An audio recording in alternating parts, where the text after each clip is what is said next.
રાવી નદીમાં પૂરના કારણે પંજાબના ગુરદાસપુરમાં સ્કૂલમાં 400 વિદ્યાર્થીઓ અને શિક્ષકો ફસાયા છે. પાકિસ્તાનમાં કરતારપુર સાહિબ ગુરુદ્વારા પાણીમાં ડૂબી ગયા છે. પંજાબમાં સતત વરસાદના કારણે નદીઓમાં પૂરની સ્થિતિ છે. ડેમમાંથી પાણી છોડવાથી બુધવારે પઠાણકોટ, ગુરદાસપુર, તરણતારણ, હોશિયારપુર, કપૂરથલા, ફિરોઝપુર અને ફાઝિલકામાં પાણી ભરાઈ ગયા હતા. આ જિલ્લાઓના 150થી વધુ ગામડાઓમાં પાણી ભરાયા છે. વિદ્યાર્થીઓ અને શિક્ષકોને સુરક્ષિત સ્થળોએ ખસેડવા માટે એનડીઆરએફ અને સેનાની ટીમો મોકલાઈ છે. રાજ્યમાં ભારે વરસાદને કારણે તમામ શાળાઓને 30 ઓગસ્ટ સુધી બંધ રાખવાનો આદેશ આપ્યો છે. તેમજ રાવી નદીમાં આવેલા પૂરના કારણે કરતારપુર સાહિબ કોરિડોરમાં પણ 7 ફૂટ સુધી પાણી ભરાઈ ગયું છે, જેના કારણે પાકિસ્તાનમાં શ્રી કરતારપુર સાહિબ ગુરુદ્વારા પાણીમાં ડૂબી ગયું છે. પંજાબમાં સતત વરસાદના કારણે 7 જિલ્લાઓ પૂરની ઝપેટમાં છે. અરવલ્લી જિલ્લામાં આજે સવારે સામૂહિક આપઘાતના પ્રયાસ અને હિટ એન્ડ રન એમ બે મોટી ગુજારી ઘટના બની છે. પ્રથમ બનાવમાં માલપુર નજીક એક દંપતી બાળક સાથે વાત્રક નદીના ધસમસતા પાણીના બ્રિજ પરથી કૂદી ગયું હતું. ઘટનાની જાણ થતાં જ માલપુર ફાયર બ્રિગેડના કાફલા દ્વારા રેસ્ક્યુ ઓપરેશન શરૂ કર્યું હતું. જોકે પતિનું મોત થયું, જ્યારે પત્ની અને બાળકને રેસ્ક્યુ કરીને સારવાર માટે મોકલાયા છે. છેલ્લા 6 મહિનામાં સુરતમાં સામૂહિક આપઘાતના 5 બનાવ બન્યા હતા. કોયલિયા ગામના દંપતીએ પોતાના 2 વર્ષના બાળક સાથે વાત્રક નદીમાં ઝંપલાવ્યું હતું. સ્થાનિકો મોટી સંખ્યામાં ઘટના સ્થળે એકત્ર થયા હતા. આ ઘટનામાં 29 વર્ષીય ભુરાભાઈ ચીમનભાઈ ખાંટનું મોત થયું છે, જ્યારે 27 વર્ષીય સંગીતાબેન અને તેમના 2 વર્ષના પુત્ર ધ્રુવિલને સ્થાનિક લોકોએ બચાવી લીધા હતા. જમ્મુના કટરા ખાતે વૈષ્ણોદેવી ધામ તરફ જવાના ટ્રેક પર ભૂસ્ખલનમાં મૃત્યુઆંક બુધવારે વધીને 32 થયો છે. આ અકસ્માત મંગળવારે બપોરે 3 વાગ્યે જૂના ટ્રેક પર અર્ધકુમારી મંદિરથી થોડે દૂર ઇન્દ્રપ્રસ્થ ભોજનાલય પાસે થયો હતો. ગઈકાલે મોડી રાત સુધીમાં 7 લોકોના મોત થયાના અહેવાલ હતા, પરંતુ સવારે સંખ્યા વધી ગઈ હતી. મોટા પથ્થરો, ઝાડ અને કાટમાળ નીચે દટાયેલા હોવાથી વધુ નુકસાન થયું છે. એક પ્રત્યક્ષદર્શીએ જણાવ્યું કે મોટા પથ્થરો અચાનક પડવા લાગ્યા અને બધું એક ક્ષણમાં નાશ પામ્યું. વહીવટી તંત્રનું કહેવું છે કે 23થી વધુ લોકો ઘાયલ છે, ઘણા ગુમ છે. મૃત્યુઆંક હજુ વધી શકે છે. હાલમાં આ વિસ્તારમાં ભારે વરસાદના કારણે વૈષ્ણોદેવી યાત્રા સ્થગિત કરાઈ છે. મંગળવારે જમ્મુ શહેરમાં 24 કલાકથી ઓછા સમયમાં 9.8 ઇંચથી વધુ વરસાદ પડ્યો હતો, જેથી ઘણી જગ્યાએ પૂર આવ્યું છે. ઘર અને ખેતરો પાણીમાં ડૂબી ગયા છે. ઉત્તર રેલવેએ જમ્મુ કટરાથી દોડતી અને આજે અહીં રોકાતી 22 ટ્રેનો પણ રદ કરી છે. આજથી એટલે કે 27 ઓગસ્ટથી ભારતથી અમેરિકા મોકલવામાં આવતા માલ પર 50% ટેરિફ લાગુ થઈ ગયો છે.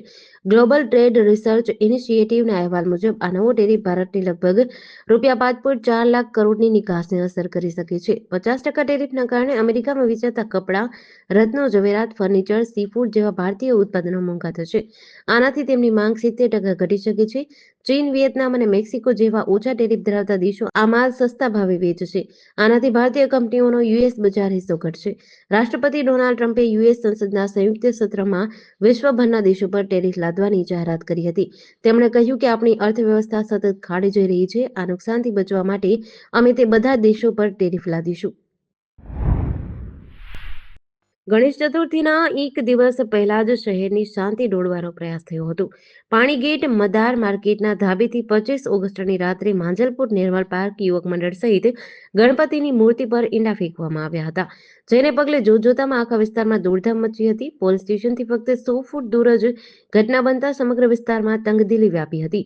પોલીસે ગણેશ ચતુર્થીના દિવસે જ આરોપી સુફિયાન મંસૂરી અને શાહનવાઝ કુરેશીનું સિટી પોલીસ મથક વિસ્તારમાં રિકન્સ્ટ્રક્શન કર્યું છે. આ દરમિયાન બંને આરોપીઓ હાથ જોડીને ઘૂંટડીએ પડી માફી માંગી હતી. માંજલપુર નિર્મલ પાર્ક સોસાયટીમાં રહેતા ચંદ્રસિંહ ચૌહાણ સહિત મંડળના 20 સભ્યો ગણપતિની મૂર્તિ લઈને રાત્રે 2:45 વાગ્યાના અરસામાં પાણીગેટ મદાર માર્કેટ પાસે પહોંચ્યા હતા, જ્યાં તેમની ઉપર તથા ગણપતિની મૂર્તિ પર 5 ઈંડા ફેંકી નિંદનીય કૃત્ય કરાયું હતું. આ ઘટનામાં એક ઈંડું શ્રીજીના હાથ પર પડ્યું હતું. વેરાવળ બંદર પર માછીમારી સિઝનની શરૂઆતમાં જ ગંભીર સ્થિતિ સર્જાઈ છે. ખરાબ હવામાનના કારણે એક ફિશિંગ બોટ દરિયામાં ડૂબી ગઈ છે. આ દુર્ઘટનામાં એક માછીમારનું મોત થયું છે. બીજો માછીમાર હજુ લાપતા છે. ભેડિયા માછીમાર બોટ એસોસિએશનના પ્રમુખ રમેશ ડાલકે જણાવ્યું છે કે કોરોના કાળ બાદથી માછીમારી વ્યવસાય સતત સંઘર્ષમાં છે. માછીમારોને ફિશિંગ બોટ શરૂ કરવા માટે 5 થી 7 લાખ રૂપિયાનું પ્રારંભિક રોકાણ કરવું પડે છે. આ રકમ મોટાભાગે લોન કે વ્યાજે લેવાય છે. માછીમાર આગેવાન પરેશ કોટિયાએ રાજ્ય સરકાર પાસે ફિશિંગ બોટને વીમા કવચ હેઠળ આવરી લેવાની માંગ કરી છે. બોટના સંપૂર્ણ નાશથી માછીમારોની આજીવિકા જોખમમાં મુકાય છે.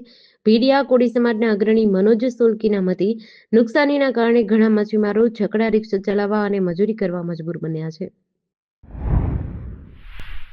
ગોધરા શહેર બી ડિવિઝન પોલીસે વિશ્વાસઘાત અને ઠગાઈના કેસમાં નાસ્તા ફરતા આરોપીની ધરપકડ કરી છે. આરોપી સિરાજ અયુબ રેન્જરને ગોંદરા સર્કલ પાસે આવેલી ચાની લારી નજીકથી પકડાયો છે. આરોપી હાલોલ રૂરલ પોલીસ સ્ટેશનના ગુનામાં આઈપીસી કલમ 406, 420 હેઠળ વોન્ટેડ હતો. તે હાલમાં હલીમા મસ્જિદ પાસે ઈદગાહ મહોલ્લા ગોધરામાં રહે છે. આરોપીનું મૂળ નિવાસ સુભાની મસ્જિદની પાછળ લાખના બંગલા પાસે ગોધરા છે. પોલીસે આરોપીની ધરપકડ કરીને કાયદેસરની કાર્યવાહી શરૂ કરી છે. પાટણના ખોરાક અને ઔષધ નિયમન તંત્ર દ્વારા વારાહી ખાતે મીઠાઈની દુકાનોમાં વિશેષ તપાસ અભિયાન શરૂ કરાયું છે. તંત્ર દ્વારા 5 મીઠાઈની દુકાનોમાં દરોડા પાડ્યા હતા. તપાસ દરમિયાન સાઈ સ્વીટ માર્ટમાંથી માવા બરફીના નમૂના લીધા છે. રસ મધુર સ્વીટ માર્ટમાંથી માવાના નમૂના લેવાયા અને 40 કિલો માવાનો સ્થળ પર નાશ કરાયો.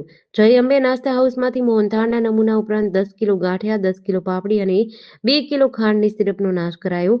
રામદેવ સ્વીટ માર્ટ અને સાધારામ સ્વીટ માર્ટમાંથી પેંડાના નમૂના લેવાયા છે. તમામ નમૂનાઓને પરીક્ષણ માટે પ્રયોગશાળામાં મોકલાયા છે. રિપોર્ટના આધારે આગળની કાર્યવાહી કરાશે. આજથી ગણેશોત્સવનો પ્રારંભ થઈ રહ્યો છે. લોકો દુધાળા દેવનું પોતાના ઘરે, શેરી અને સોસાયટીઓમાં સ્થાપન કરશે. ભક્તિભાવથી પૂજા અર્ચના કરશે. ત્યારે ગુજરાતમાં પણ ગણેશોત્સવનો માહોલ જામી ગયો છે. લોકો બજારોમાંથી ગણેશ મૂર્તિ અને પૂજાપાની ખરીદી કરતા જોવા મળી રહ્યા છે. વડોદરામાં લક્ષ્મી વિલાસ પેલેસમાં રાજવી ઠાઠ સાથે બપ્પાનું શાહીનું સ્વાગત કરાયું છે. તો અમદાવાદ, રાજકોટમાં ઓપરેશન સિંધુની થીમ પર ગણેશ પંડાલ બનાવાયા છે. રાજકોટમાં ત્રિકોણ બાગ કા રાજા ગણપતિ મહોત્સવ દરમિયાન દરરોજ ધાર્મિક અને સામાજિક કાર્યક્રમોનું આયોજન કરાયું છે. જેમાં હનુમાન ચાલીસા સ્પર્ધા, રાસ ગરબાનું આયોજન છે. આ સાથે જ આરોગ્ય નિદાન અને બ્લડ ડોનેશન કેમ્પ પણ યોજાશે. ત્રિકોણ બાગ કા રાજા ગણપતિ મહોત્સવ સમિતિની 20 જેટલા યુવાનોની ટીમ ખડે પગે રહેશે. હવામાન વિભાગે આગામી 7 દિવસ સુધી રાજ્યમાં ભારે વરસાદની આગાહી કરી છે. જેમાં આજથી 2 દિવસ કેટલાક વિસ્તારોમાં ભારે વરસાદ પડી શકે છે. જેને પગલે આજે છોટાઉદેપુર, તાપી, નર્મદા, નવસારી, ડાંગ, વલસાડ, દમણ, દાદરા અને નગર હવેલીમાં છૂટાછવાયા સ્થળોએ ભારેથી અતિભારે વરસાદને લઈને ઓરેન્જ એલર્ટ આપ્યું છે. ભારે વરસાદની આગાહીને લઈને રાજ્યમાં માછીમારોને 28 ઓગસ્ટ સુધી દરિયો ન ખેડવા સૂચના અપાઈ છે. આ સાથે પોર્ટ પર 3 નંબરનું સિગ્નલ જાહેર કર્યું છે. હવામાન વિભાગના ડાયરેક્ટર A.K. દાસના જણાવ્યા પ્રમાણે અપર એર સાયક્લોનિક સર્ક્યુલેશન અને મોન્સૂન ટ્રફના કારણે હાલ રાજ્યમાં વરસાદ પડી રહ્યો છે.